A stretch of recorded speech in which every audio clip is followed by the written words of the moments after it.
Alors, est-ce que ça vous dit quelque chose, les machines simples, hein?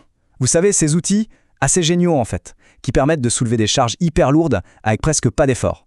Pensez par exemple à une poulie de levage. C'est un concept qui date pas d'hier, hein. Eh bien aujourd'hui, on va voir comment cette idée toute simple a été complètement réinventée pour s'attaquer à l'un des plus gros défis des startups d'aujourd'hui. Ok, pour bien comprendre, le principe est super simple. En gros, plus on ajoute de poulies dans le système, plus le poids se répartit. Alors oui, c'est vrai, on tire sur une plus grande longueur de corde, mais l'effort nécessaire pour soulever la charge, lui, il chute de façon spectaculaire. C'est ça en fait la magie de l'effet de levier. Bon, maintenant, imaginez qu'on transpose cette idée au monde des startups. Si une jeune entreprise, c'était cette charge très lourde, quel serait le fardeau qui freine sa croissance? Qu'est-ce qui complique chaque décision et qui demande franchement un effort quasi surhumain à soulever pour les fondateurs?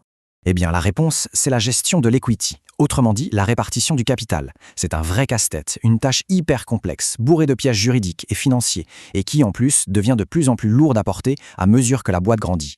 Et ce fardeau, il a un nom. C'est la table de capitalisation, ou pour faire plus court, la cap table. C'est le document qui détaille noir sur blanc qui possède quoi dans l'entreprise. C'est absolument crucial pour les levées de fonds, pour la conformité légale, bref, pour tout. Et si elle est mal gérée, attention, elle peut se transformer en un véritable poids mort, capable de faire couler la start-up. Et c'est justement là qu'intervient notre fameuse poulie des temps modernes. Elle s'appelle Pelé et c'est un outil qui a été pensé exactement pour ça, pour être ce levier numérique. Alors la mission de Poulet, elle est super claire. Leur but, c'est de rendre la création d'entreprise plus facile pour tout le monde. Comment? En simplifiant à l'extrême la gestion de la cap table. L'idée, c'est vraiment de transformer ce qui est souvent vu comme une corvée hyper complexe en quelque chose de fluide, d'intuitif. Et attention, c'est pas juste du beau discours marketing. Écoutez ce que dit le PDG de Linaire, il le résume parfaitement. C'est un témoignage qui parle de lui-même. Il met vraiment le doigt sur cette transformation, réussir à apporter de la clarté là où avant il n'y avait que de la confusion. Mais voilà, Pully n'est pas tout seul sur ce terrain de jeu. Loin de là, il fait face à un véritable géant, un acteur bien établi. Alors ce que je vous propose, c'est de les mettre sur le ring, face à face, pour voir un peu ce que ça donne. Donc d'un côté, on a Carta, c'est le leader incontesté, le poids lourd qui pèse 80% du marché. C'est la référence, l'outil que quasiment tous les investisseurs et les cabinets d'avocats connaissent et utilisent. Et de l'autre côté, on a Poulet, le challenger, qui a grignoté très vite 15% du marché, justement en arrivant avec une approche totalement différente. Et c'est là qu'on voit tout de suite une différence fondamentale de philosophie. C'est même le jour et la nuit.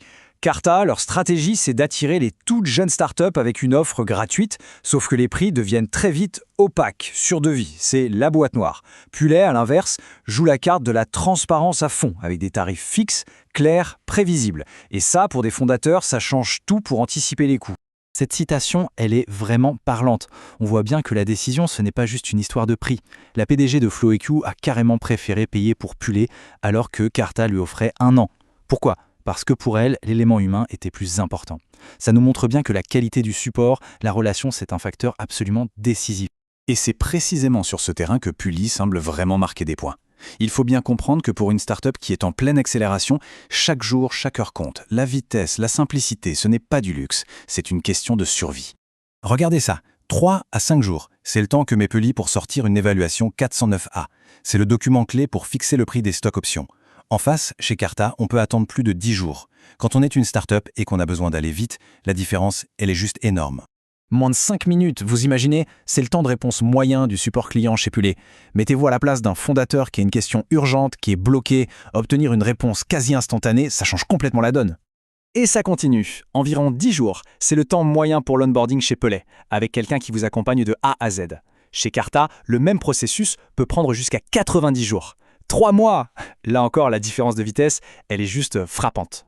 Si on creuse un peu dans les fonctionnalités, on voit tout de suite que Poulia a été bâti pour les startups d'aujourd'hui. Je parle de la gestion des tokens pour les projets Web3, des signatures électroniques qui sont directement intégrées, de la possibilité de faire un stock split en un clic. Chaque détail est pensé pour que ça aille vite, pour que ça soit fluide.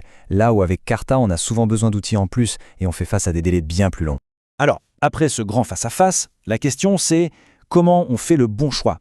Quel est au final le meilleur levier pour sa propre situation? En fait, tout dépend vraiment du stade de développement de l'entreprise.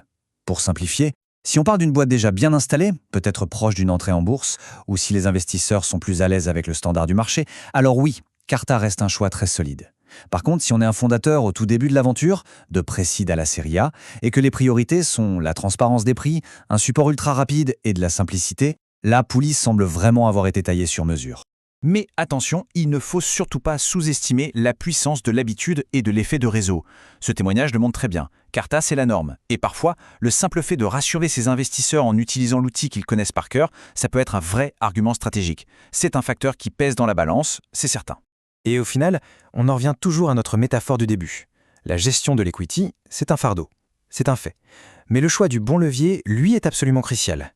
La vraie question, ce n'est pas de savoir quel outil est le meilleur dans l'absolu, c'est de savoir lequel, à un instant T, pour une situation précise, va offrir le meilleur effet de levier, celui qui permettra de soulever l'entreprise et de l'emmener bien plus haut.